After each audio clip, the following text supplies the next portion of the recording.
And now at 5, we begin with breaking news tonight. A toddler is dead after police say that she was shot on the near northeast side of Indianapolis. Now, police are still investigating, trying to figure out how all this happened. Our Emily Longnecker is live at the scene near 21st and Ralston Avenue. That's where the investigation continues at this hour. Emily?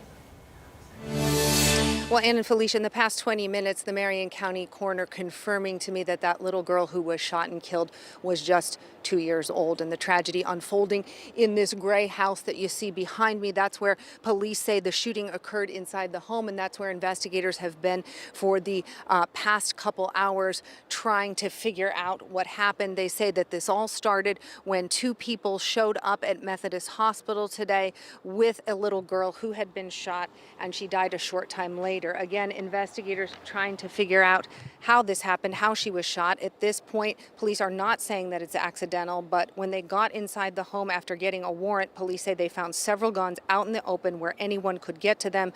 Police saying that that has to stop. You cannot have firearms out. We cannot have children shot and just seeing what we have here, it's just horrible. I cannot imagine think how they feel. You would be left with that for the rest of your life thinking, I could have done something, but you didn't. And that's what's gonna always go through their mind. It's gonna be horrible for the rest of their life, horrible. And it's as simple as if you need a lock, a gun lock, the programs are in place at the Marion County libraries to get a free gun lock. IMPD Public Information Officer Tommy Thompson there talking about the programs that are available where people can get gun locks for their firearms. And, you know, safe storage of guns is certainly not a new topic. In the past several years, a handful of Democratic lawmakers have proposed bills dealing with safe gun storage, but none of those bills have made it over the finish line to become law. Again, police still investigating this shooting. They say they are talking to the 2 people that brought that little girl to Methodist Hospital today. At this point, they say those 2 people are cooperating with the investigation. But again, they are calling this a tragedy for this little girl's family, for this neighborhood, and really for this entire community, saying that there is a 2-year-old child who will never live her life now. And Felicia? Yeah, devastating. Emily Longnecker reporting live for us tonight on this tragedy in our community. As we learn more, we'll bring it to you. Also tonight, a plea for peace. This comes from Metro Police on this Friday night after several weekends downtown of gun violence, including a mass shooting. The message is directed towards kids and their parents who police say have a role in keeping Indy's youth out of trouble. Ashton Hackman talked to leaders with IMPD today. Ashton, what have you seen? Well, we've seen violence involving youth far too often, and sadly it feels like more and more kids are becoming a victim to it. We heard the message all week long about the steps the city and community leaders are taking to keep Indy's youth out of trouble, from talks about expanding and enforcing curfew to stepping up patrols in problem hotspots. It's been a week of action for IMPD and community organizations after the mass shooting downtown, hours after the 4th of July. 2 teens died, 5 more people were injured. It was one of the nearly dozen shootings in Indianapolis last weekend. IMPD hoping community outreach and support this weekend curbs the trend we've seen several weeks in a row now.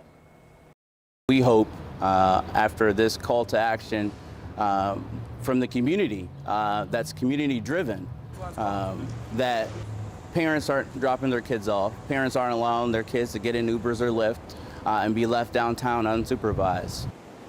Indigo says they are also hoping to help limit the issues. You might remember IMPD Chief Chris Bailey said some kids are taking buses downtown. Ahead at 6, I'll share some of the changes Indigo is already making and how they handle kids causing issues on city buses. Ashton Hackman reporting this afternoon. Thank you. IMPD's chief is delivering a personal message as well, asking for a peaceful weekend. Chief Chris Bailey says the entire city needs to be part of the solution to stop gun violence.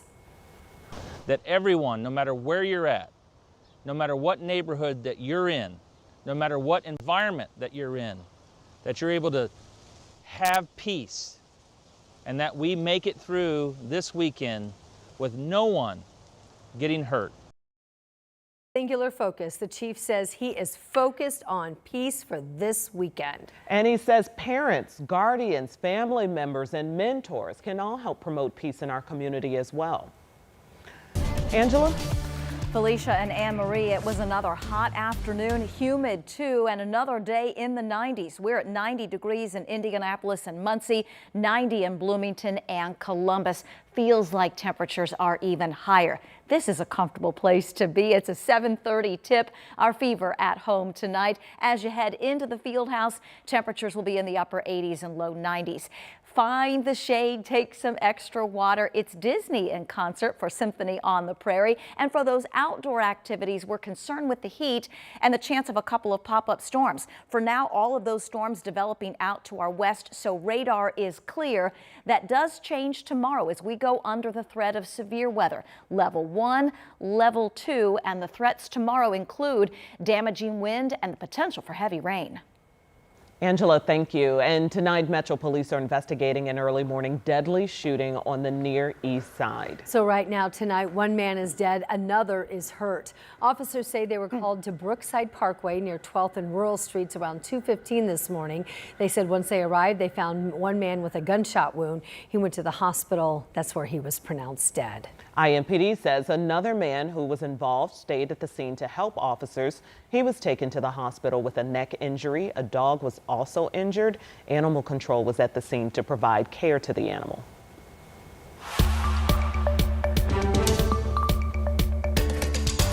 Tonight, an Indianapolis woman is taking a plea deal in a crime spree that started with her vandalizing almost 50 cars in the state parking garage. The video security system from a Tesla caught her spray painting the cars, but Denise Honorario is also admitting to attacking two other women in locations back in early of 24. Rich Nye has the timeline of her crimes and the agreed to punishment.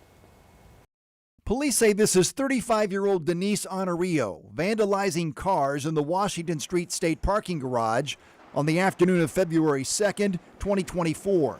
A Tesla that was vandalized captured the images. Honorario spray painted 47 cars on the second and third floors, causing more than $50,000 in damage.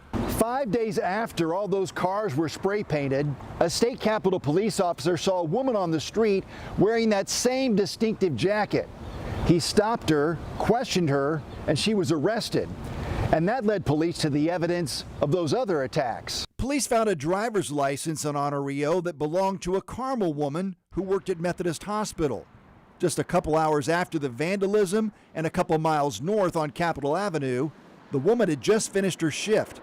Walking to her car, she said Honorario grabbed her ponytail, hit her, and pushed her to the ground before taking her purse and phone. Her injuries included this black eye. 2 days later, a 72-year-old woman was attacked while leaving Fresh Time in Broad Ripple. The victim confirmed with me on Friday that Honorario knocked her down.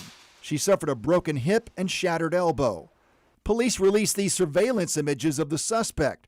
Police say they found clothing and sunglasses matching the video in Honoraio's apartment. Honorario agrees to plead guilty to aggravated battery, robbery resulting in bodily injury, and criminal mischief. The judge will decide how and where Honorario serves a 16-year sentence at a hearing July 24th. In Indianapolis, Rich Nye, 13 News. Honorario has been in the Marion County Jail since her arrest on February 7th of last year. The plea deal also calls for her to make restitution to 48 victims. Happening tonight, the Indiana Black Expo opens the 54th summer celebration. They're doing so tonight, as they always do, coming together for an evening of worship, and it will this year be at the New Direction Church. The service tonight features a message from Pastor Tolan Morgan. It's hosted by Dr. Kenneth Sullivan Jr. of New Direction Church. If you'd like to go, everyone is welcome, and that event kicks off tonight at 7 o'clock. Indiana University Health is now expanding, building 2 new facilities northwest of Indianapolis in Tippecanoe County. The board of directors just approved a $214 million investment for a new hospital and state-of-the-art cancer center. The cancer center, which is currently on 26th Street in Lafayette, will move to the Arnett Hospital campus. So this new hospital will be located in West Lafayette. Construction is expected to begin next year. Both facilities slated to open in 2028. Well, right now, local artists is taking on the big task of sharing the thoughts of our LGBTQ+ community. And they're doing this through quilting. Quinn Taylor has created a 3-question survey, and she says it's for the queer community to take. It asks about how people feel about the world today and in the future. And then, depending on the answers, Quinn will sew different colors into the quilt. They say the quilts will be done in November.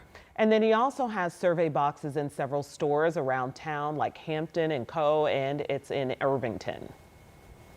Maybe you're not out, maybe you're not comfortable. Find your tribe, find the people that are just like you. Just to see the quilts done and hung up is going to be really exciting, and I cannot wait for that day. And you can participate online right now with that survey and do so now through August 5th. If you'd like to check it out, we have a link for you right now online at WTHR.com.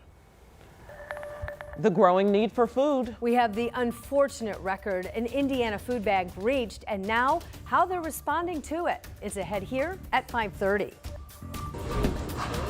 And the Indiana Fever trying to release some frustrations tonight after a very inconsistent week. I'll have another preview coming up in about 10 minutes.